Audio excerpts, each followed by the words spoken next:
What if a mysterious object carved into ancient stone wasn't just symbolic, but something we still don't fully understand today?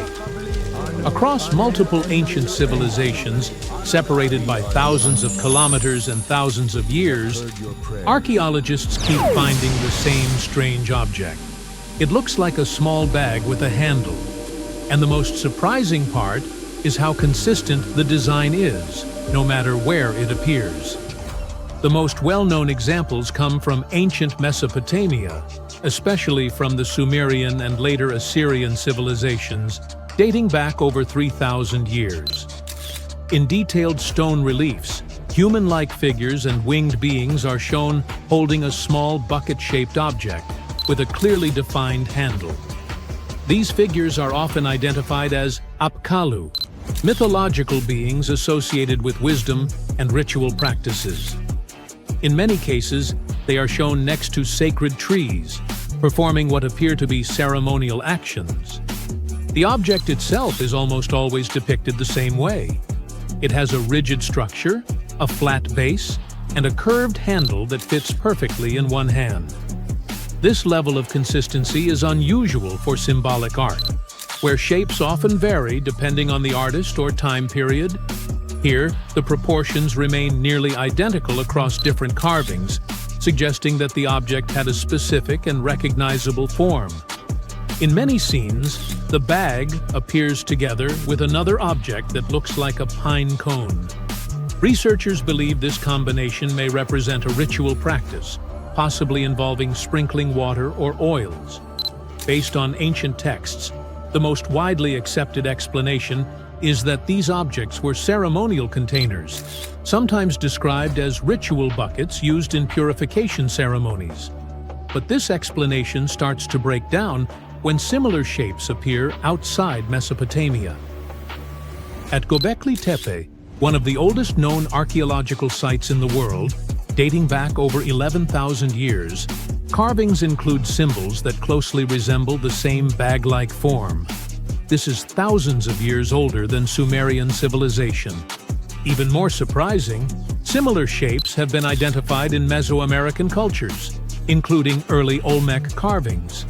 These civilizations developed independently, with no confirmed contact between them. Yet the object looks strikingly similar. That raises a difficult question. Why would completely separate cultures depict nearly identical objects? One explanation is symbolic convergence, where different civilizations independently create similar symbols to represent the same idea.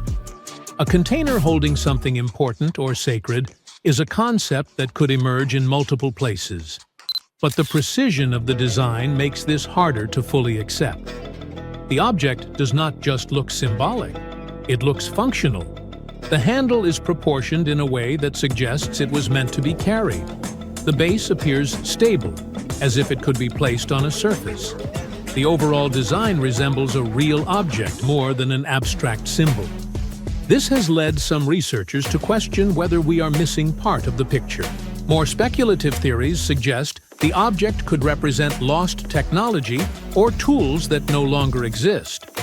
Others believe it may symbolize knowledge, power, or some kind of transfer between humans and the divine.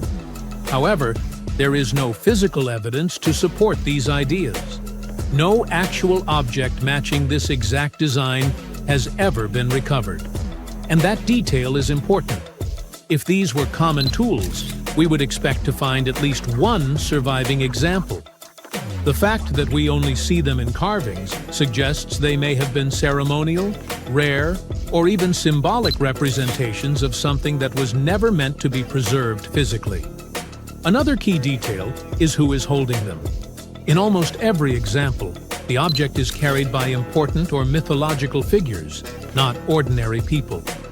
This suggests it had a specific meaning or role, possibly tied to status, ritual authority, or religious practice.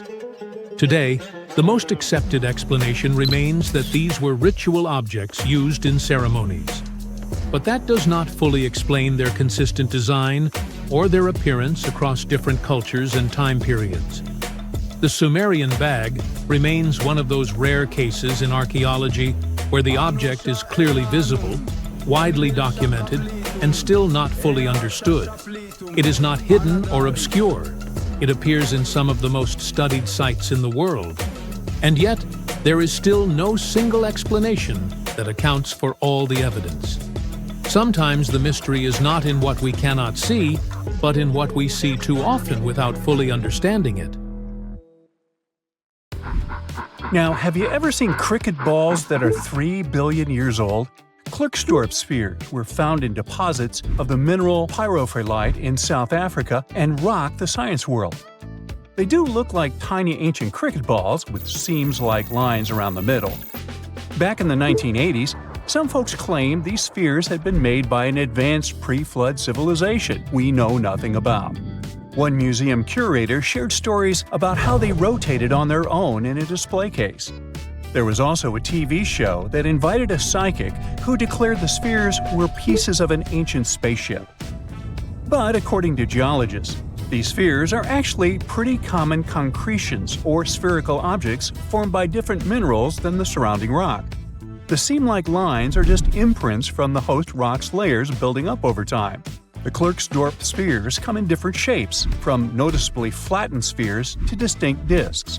As for that episode when one of these spheres spun on its own, the curator of the Klerksdorp Museum cleared that up too. He said that when he put one sphere on its glass shelf when a journalist came to visit, the sphere naturally rotated a bit because it's round. The area where the museum is located often experiences earth tremors from gold mining activities nearby. The oldest known human-like footprints could be 6 million years old.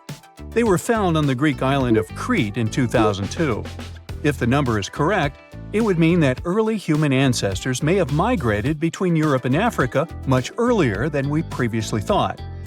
This doesn't mean Africa is not the cradle of humankind, though.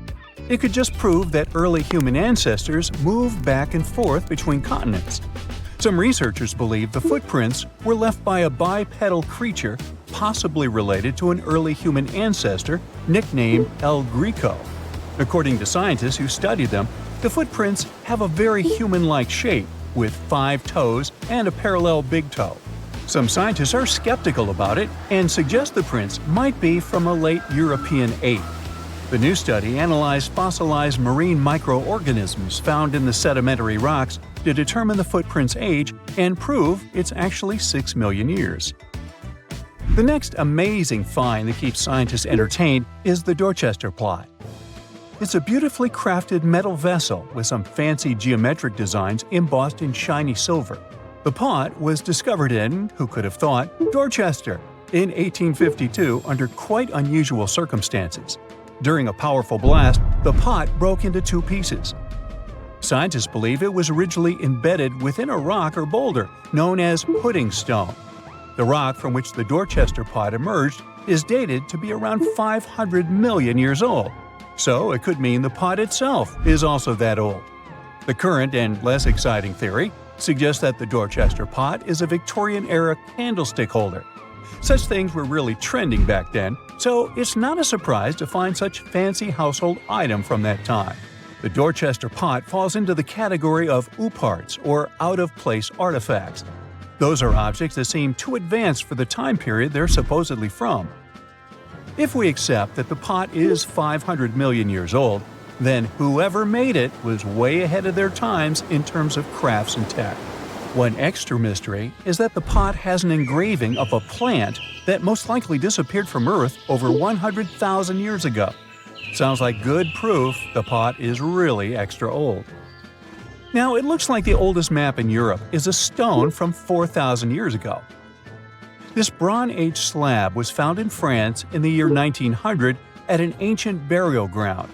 The carvings on the slab show in 3 dimensions the River Odey network with a fantastic accuracy of around 80% over an 18-mile stretch. There are other stone-carved maps around the world, but this one is unique because it shows a specific area to scale. Looks like the slab's carvings don't just map rivers and hills, but also settlements, barrow sites, and field systems. Archaeologists say the slab wasn't used for navigation, but rather to symbolize power. The detailed markings on the slab might have served to illustrate the domain of a local ruler, possibly a prince or king, to show their control over the territory. When the ruler lost power, the slab was likely repurposed as part of a burial vault. The unique artifact was stored in the cellar of a museum. For decades, no one even noticed until several scholars read older reports about the slab and decided to check it out. They conducted a detailed analysis using 3D techniques. Their research proved that the creators of the slab had not only etched lines into the rock, but also modified its surface to reflect the topography of the landscape with high accuracy. The Salzburg Cube, also known as the Wolf's Egg Iron, was discovered in the late 19th century in Austria. Now, don't let the name mislead you. It doesn't look like a cube at all. It's more like a rounded object with two flat sides.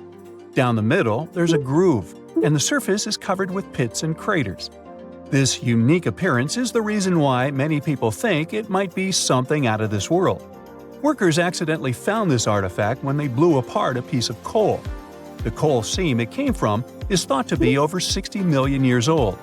The Salzburg Cube moved between museums, mysteriously vanished in the early 20th century, and then showed up again. A professor from Bonn University suggested it might be from a meteor, but they found no evidence of elements that you'd normally see in meteorites, like cobalt or nickel. Then researchers thought it must be a human-made object, possibly a Victorian-era candlestick holder. No one knows the true story of the cube or its current location. Yep, it disappeared again. Have you heard about the Meister print? It's a fossilized sandal print discovered in 1968, and it has sparked a lot of intrigue. There's a trilobite inside the print, which supposedly went extinct around 500 million years before humans even existed. But many historians think this age is an exaggeration. When Meister found the fossil, it was authenticated. But the scientist who did it didn't confirm it was a human sandal print. He only agreed there was a trilobite there. When another scientist visited the site, he found a 6-inch impression he believed was from a child's moccasin. But the footwear seemed to be new. So, could it be evidence of time travel? Proof that humans existed millions of years earlier than we thought? Or a sign that someone else visited early Earth? Or is it just a rock formation that looks like a sandal print? We still don't have the answers. Back in June 1936, a couple was walking along Red Creek in London, Texas. London, Texas? Yeah, when they stumbled upon something unusual. It was a piece of wood sticking out of what seemed to be an ancient rock formation. About 10 years later, their curious son decided to crack open the rock to see what was inside. And he saw a hammer, which looked surprisingly modern. Then, one unique finds enthusiast decided that the rock encasing the hammer was from the Cretaceous period.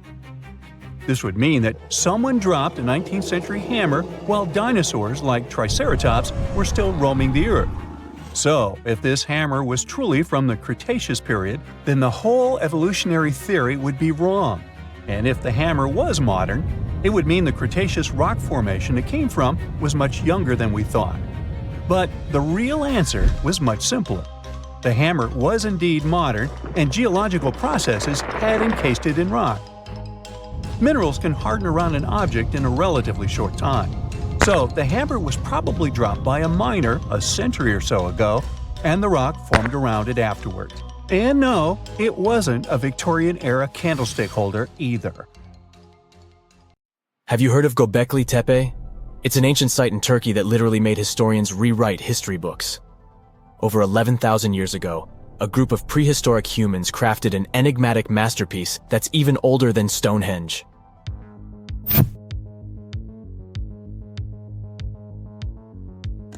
Before its discovery, archaeologists believed that people didn't know about iron and weren't good at making pottery. They were sure that settled life only emerged with the need for agriculture. But Göbekli Tepe changed this belief.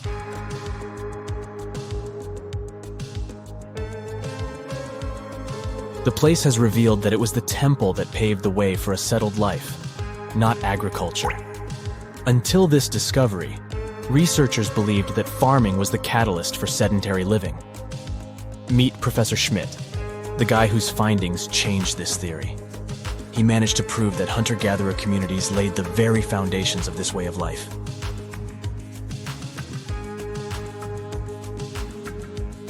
Back in the 1960s, other archaeologists visited the area, but they totally missed the mark.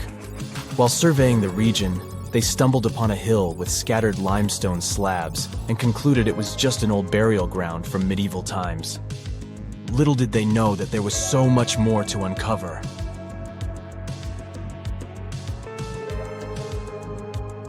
In 1994, Schmidt embarked on his own survey of prehistoric sites in the area.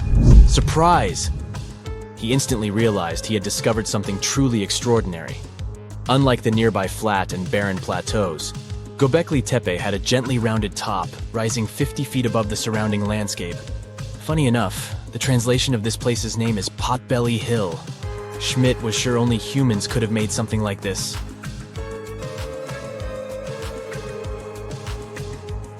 Those broken limestone pieces that were mistaken for gravestones turned out to be way more exciting.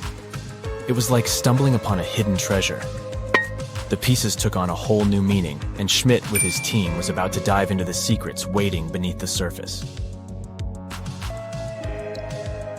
To their surprise, they found no traces of a settlement, no hearths for cooking, no houses, and none of those adorable clay figurines commonly found in nearby sites of similar age. However, they uncovered that those ancient people used tools like stone hammers.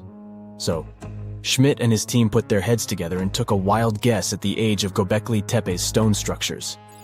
Their estimation got backed up by some limited carbon dating done right at the site. The ancient vibes of this place were finally starting to make sense. It was like a puzzle slowly coming together.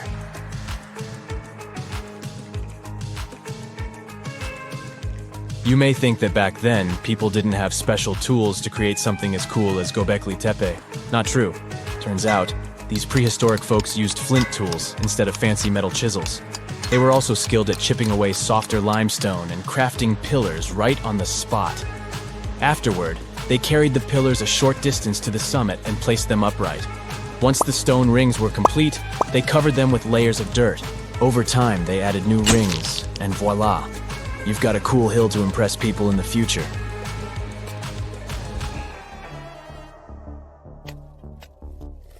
During their first year of excavation, the team went through 15,000 pieces of animal bones from wild creatures. These people didn't have pet animals or grow their own food. They hunted wild animals for their meals. But things were about to change, because the place had everything they needed to start farming. Scientists say they had wild sheep and wild grains that could be domesticated. And guess what? Just 20 miles away, geneticists found evidence of the world's oldest domesticated strains of wheat at a prehistoric village.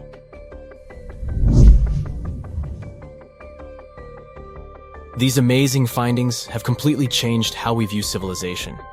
In the past, experts believed that people needed to learn how to farm and settle in one place before they could build temples and develop complex societies. But guess what? Schmidt's research flips that idea on its head. He claims that the incredible effort put into constructing these astonishing structures actually set the stage for the development of advanced societies.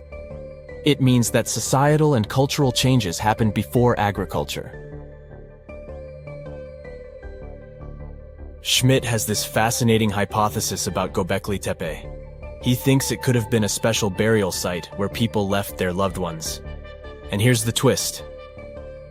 The burial site was adorned with fancy statues and symbols representing deities from the spiritual realm.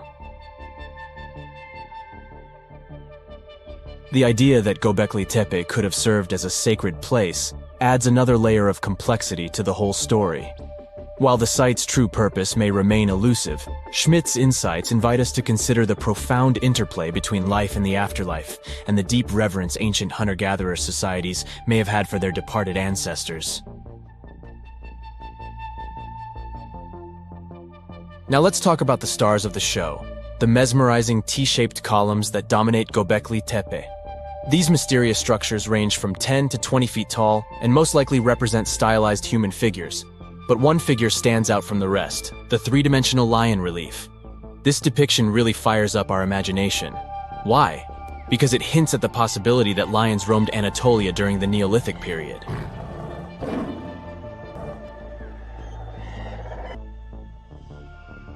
These standing stones are arranged in circles and placed in rectangular pits. Each circle has a similar setup: 2 big T-shaped pillars in the center, surrounded by slightly smaller ones facing inward. Talk about a stylish arrangement. These towering pillars reach a whopping 16 feet and weigh between 7 and 10 tons. Some pillars are plain and simple, while others are like works of art with intricate carvings. Foxes, scorpions, and vultures come to life, crawling and twisting on the pillars' sides. But it's not just animals depicted on these stones. Some pillars have abstract shapes representing humans, and even small carvings of clothing items. Some of them even have belts. Now, there's one pillar that stands out from the rest like a rock star. This super old stone pillar suggests that a comet crashed into Earth. It happened during a chilly period that lasted about 1,000 years. Previous studies examining Greenland ice cores hinted at this comet theory, but now the carvings at Göbekli Tepe prove it right.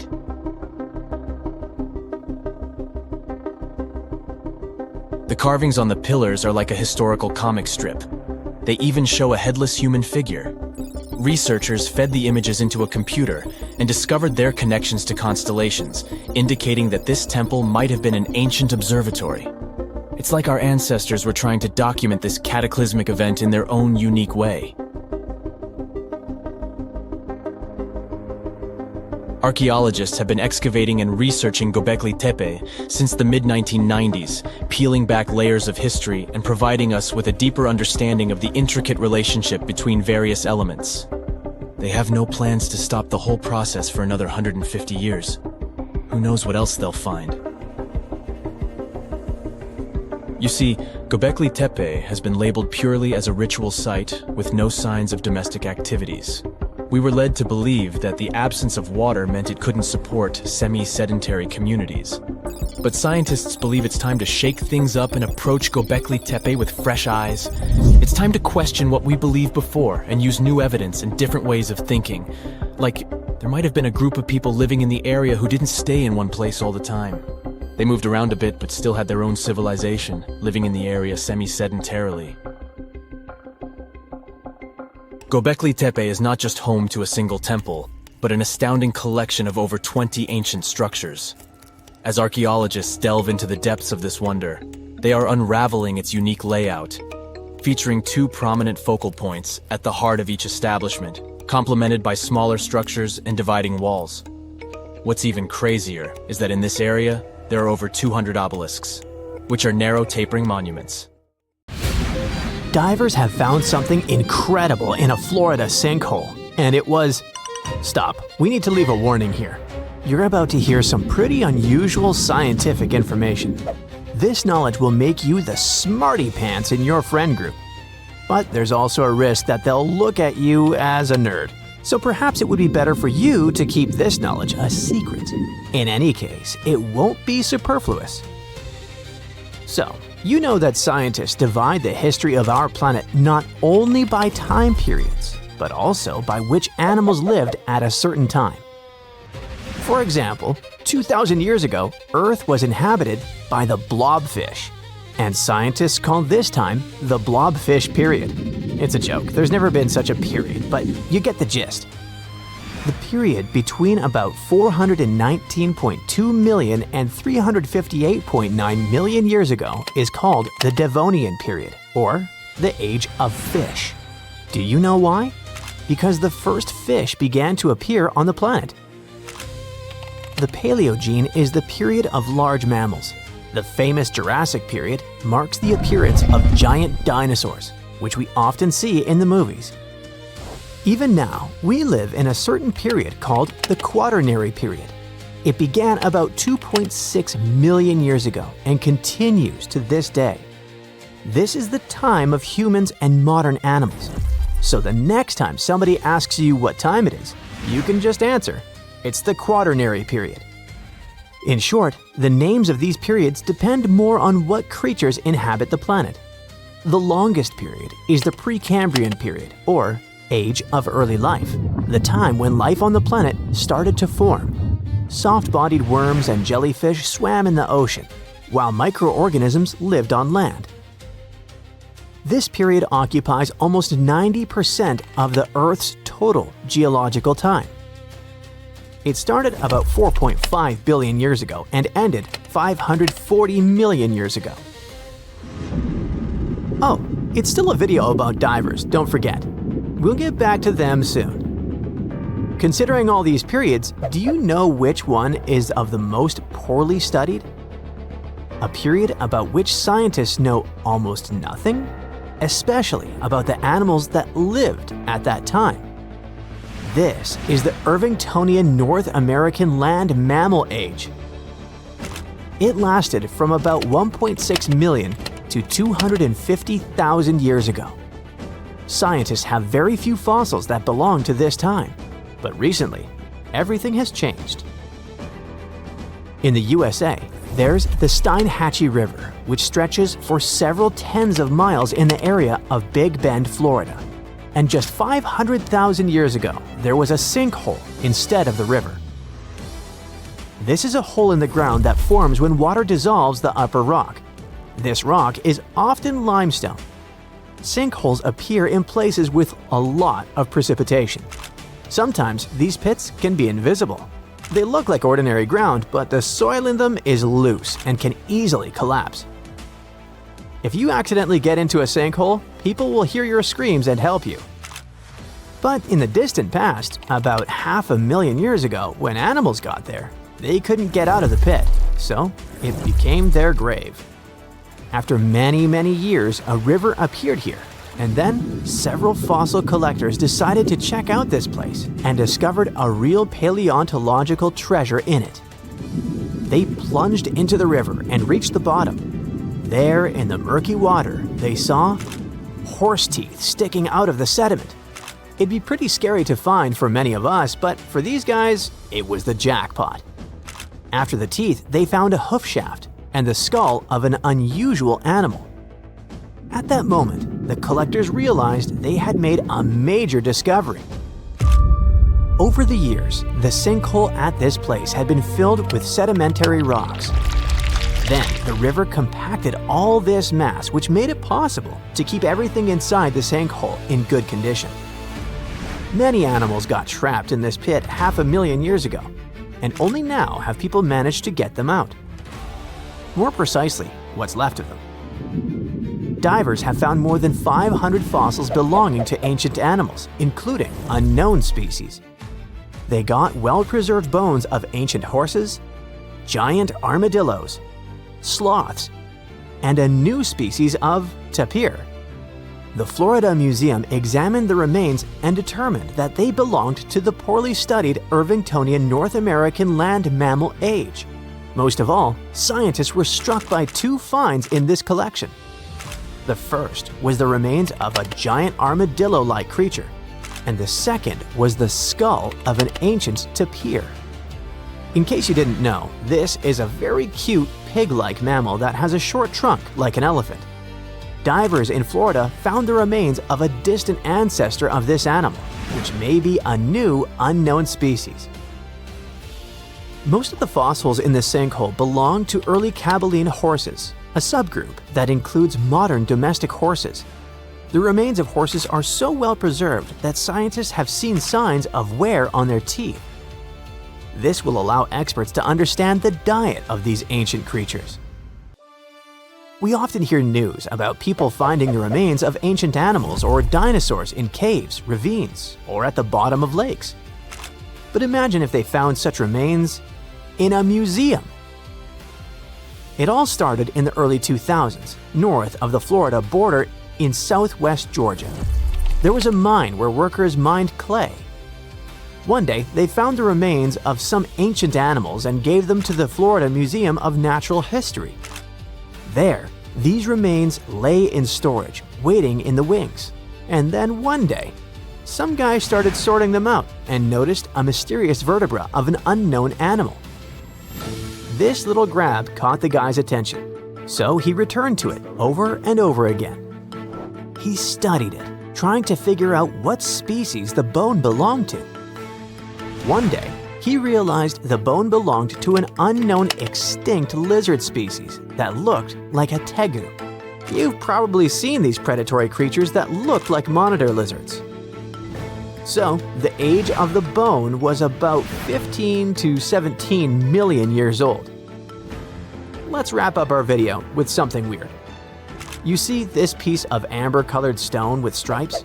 Or is it not the stone? It looks like an ancient seashell. So right now, you're looking at the oldest fossil in history. It's a stromatolite, and its age is, you won't believe it. Make a guess. 100 million years? 500 million years? 1 billion? No. This fossil is about 3.4 billion years old. It represents one of the earliest forms of life on Earth. No, not the stone itself. Stromatolite is just a playground. The early form of life here is these thin strips. They're called cyanobacteria, tiny single-celled creatures. Okay, what about the remains of something bigger? Some ancient animals, for example? Meet the trilobites. They lived here during the Cambrian period, which began about 500 million years ago. This is the time when many invertebrates and fish began to appear. Their exoskeletons helped the trilobites stay remarkably well preserved, considering their age. They were arthropods that looked like something between a spider, a scorpion, and a mutant from another galaxy. These animals lived for a very long time, and people find their remains almost all over the world. They appeared at the very beginning of the Cambrian period, survived it, and became extinct at the end of the Permian period. During the Permian mass extinction, when about 90% of all living beings were wiped off the face of the Earth. These creatures swam in open water, burrowed into the seafloor, or crawled along it. They lived like predators and scavengers.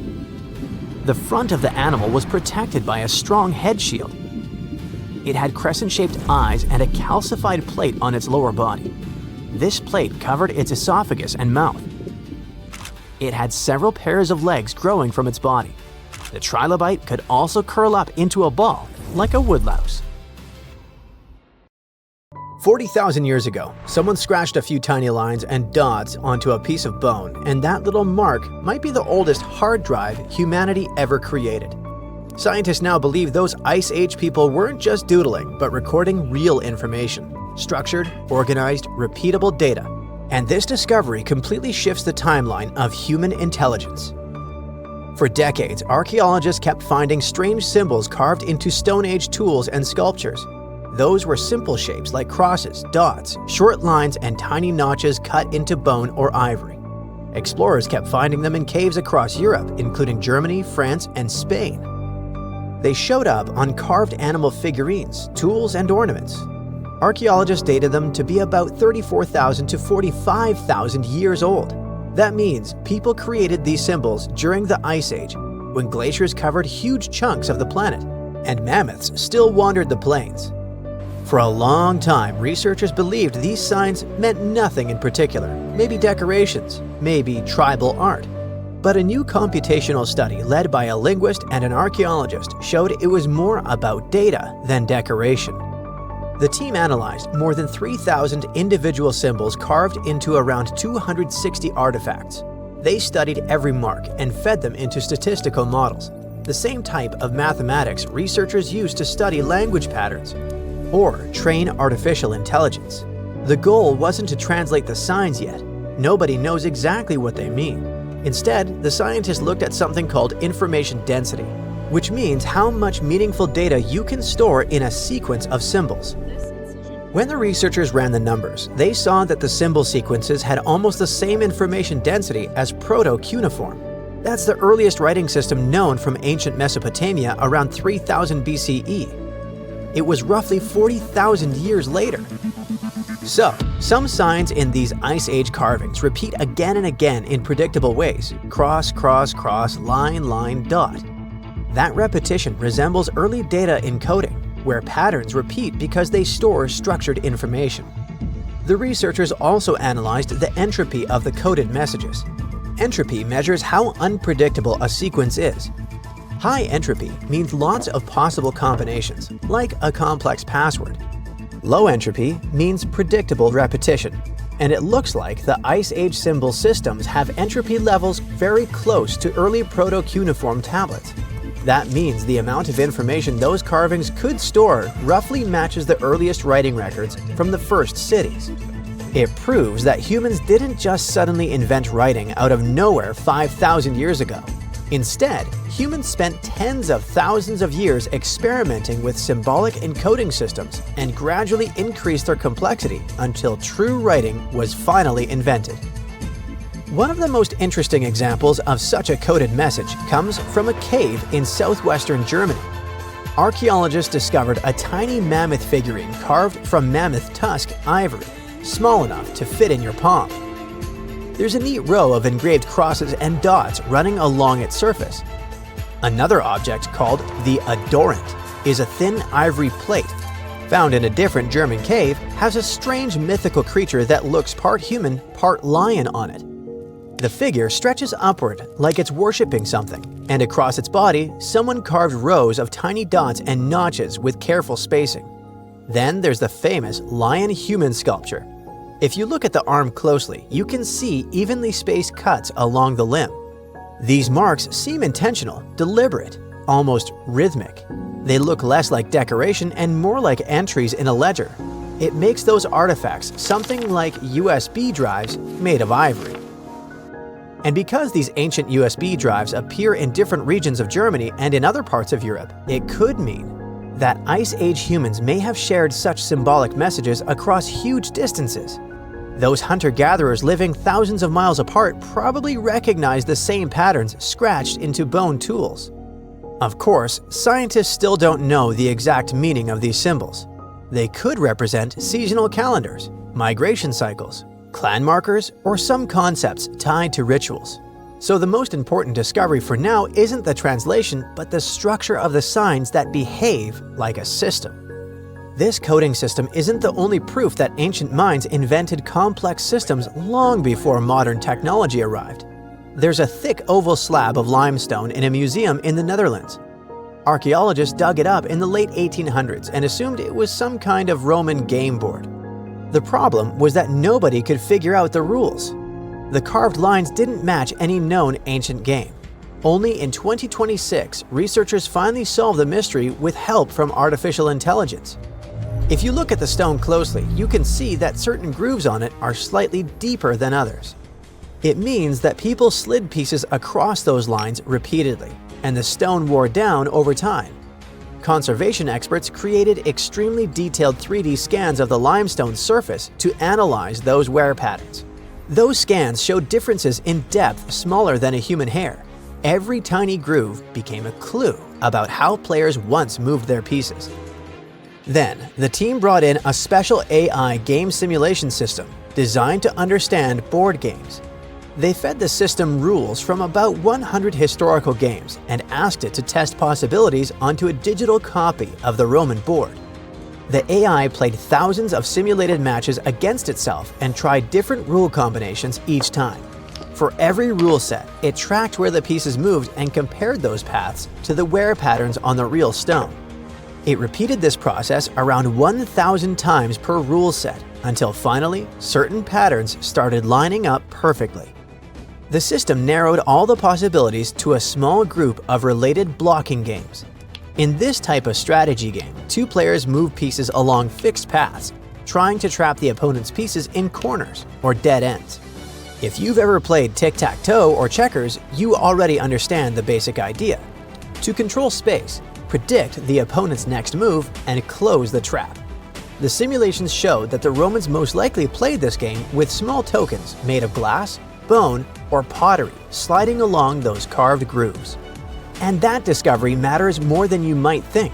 Historians used to believe blocking games appeared in early medieval Europe, centuries after the Roman Empire collapsed. But this limestone board showed them that such games existed nearly 1,000 years earlier.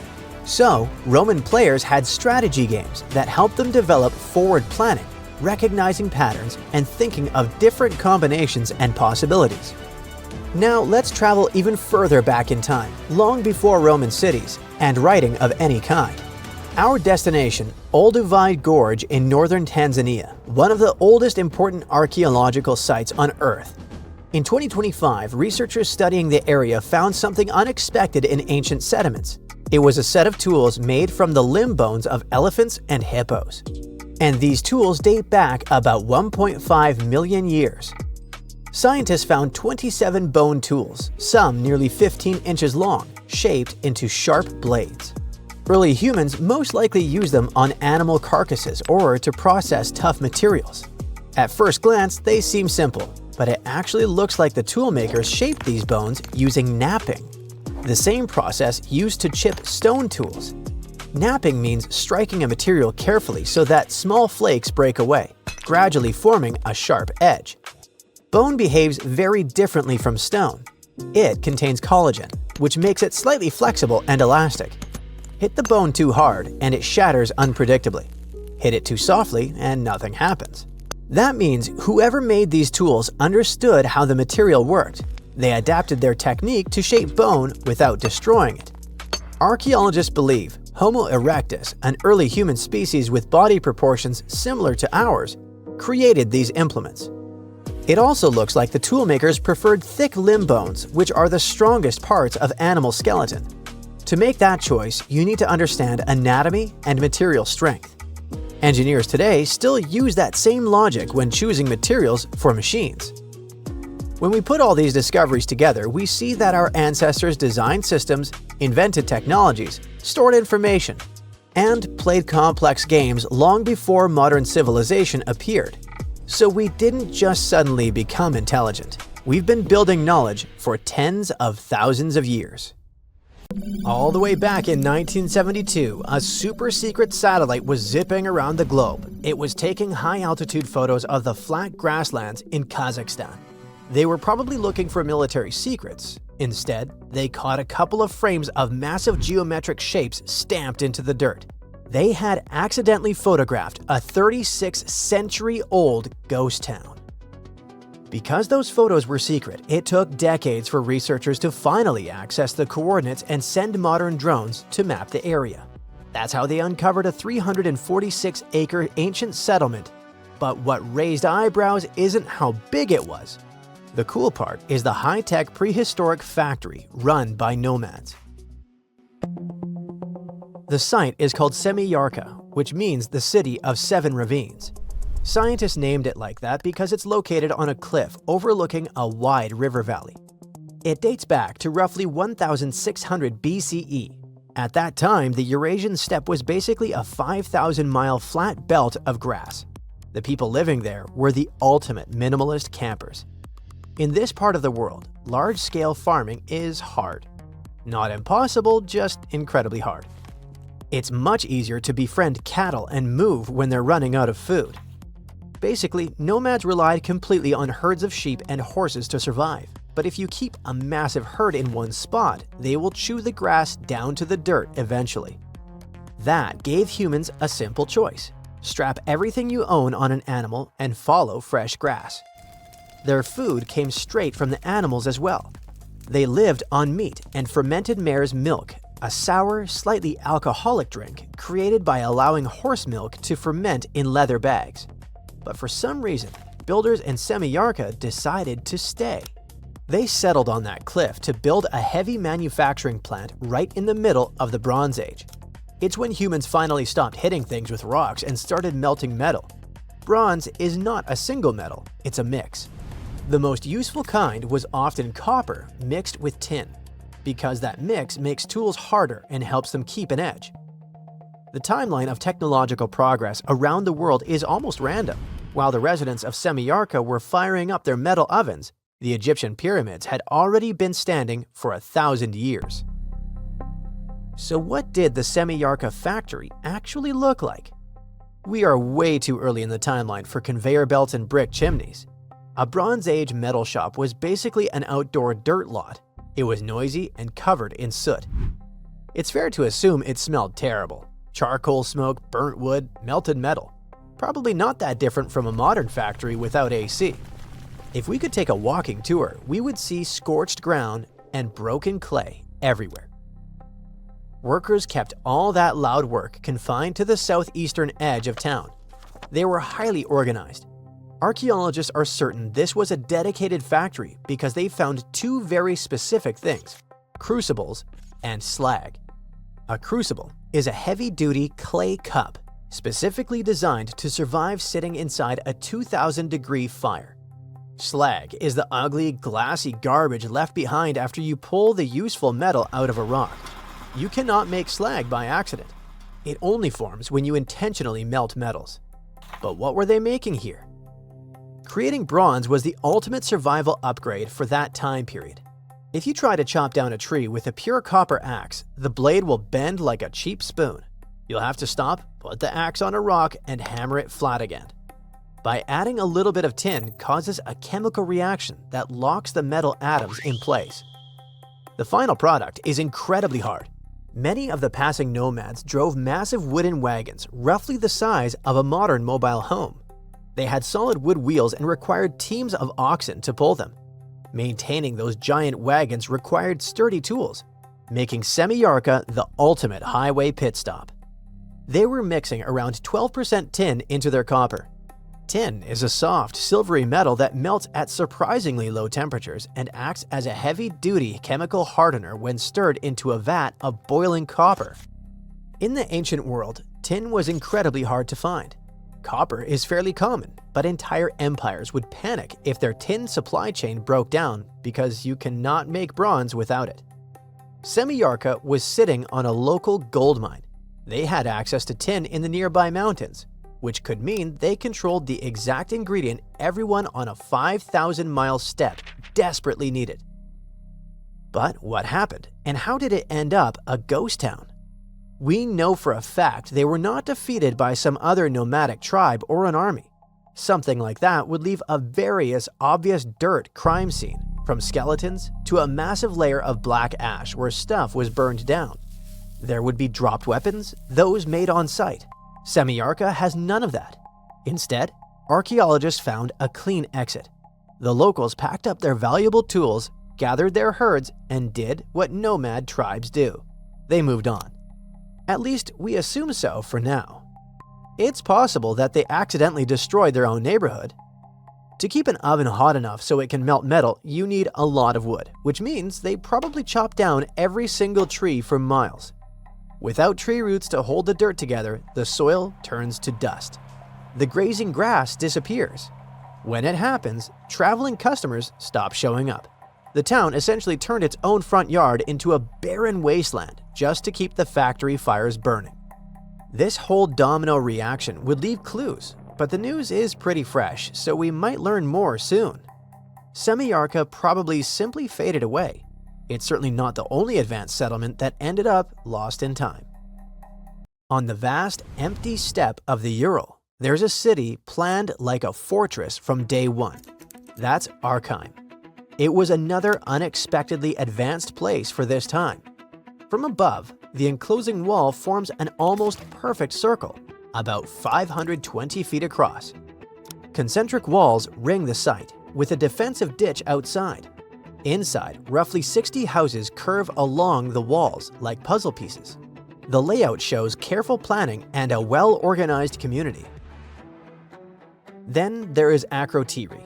This Bronze Age town on the island of Santorini was buried by a massive volcanic eruption. The falling ash acted like concrete and actually locked the entire city in a perfectly preserved time capsule. Excavators found multi-story houses stacked on top of each other. You can still see vibrant paintings of ships and dolphins glowing on the walls. Inside the homes, water once ran through indoor terracotta pipes long before modern plumbing existed. There is also Derinkuyu in central Turkey. We only know it existed because of a home renovation gone wrong. Back in 1963, a local man took a sledgehammer to a wall in his basement. The wall crumbled and revealed a dark tunnel. He walked inside and accidentally discovered an 18-story underground doomsday bunker. It was a massive labyrinth carved out of soft rock, designed to hide 20,000 people. They even carved 1,000-pound solid stone wheels that they could roll across the hallways to seal the doors and block invaders. If you like Lord of the Rings, this has to remind you of dwarves and how they lived. One of the coolest things about modern tech is that it lets us map ancient places almost perfectly. Satellites and remote sensing tools can scan the surface of Earth and trace walls, streets, and workshops that have been buried for thousands of years. Once we have that map, we can rebuild the site digitally and even walk through it in a virtual model. It's not the same as standing on the step and melting bronze in open air, but it's the closest we get to stepping back in time. There are still countless vanished hubs waiting to show up on the next scan. Who knows what your neighborhood will look like in 3,600 years? Warning: if you're a devoted fan of ETs and accept every story about contact with them as fact, you might want to skip this video. What you're about to hear is the hard truth, and yes, it may be disappointing. On the other hand, if the idea of them makes you uneasy, this video might actually put you at ease. And if you don't believe in those little green cuties but constantly find yourself debating people who do, just show them this. First, you need to know that there's no solid evidence that intelligent extraterrestrial life exists. What does exist is strong evidence that all the so-called ET incidents you've heard about during your whole life actually have very reasonable explanations. One of the most famous examples is the Roswell incident. On July 8, 1947, a strange object crashed on a ranch in the state of New Mexico. It was described as a flying disc. First, a local newspaper reported the story. Then, the incident spread across the entire country. People claimed it was the crash of an ET spacecraft. Authorities said the object was a meteorological balloon. People didn't believe them. Rumors exploded. Many theories spread everywhere. Years later, after all the hype slowed down, the truth finally came out. The flying disc was part of a top-secret government project, a high-altitude balloon designed to detect signs of nuclear testing. But even after the truth was revealed, many people refused to accept it. The Roswell incident became a full-blown cultural phenomenon, especially among UFO enthusiasts.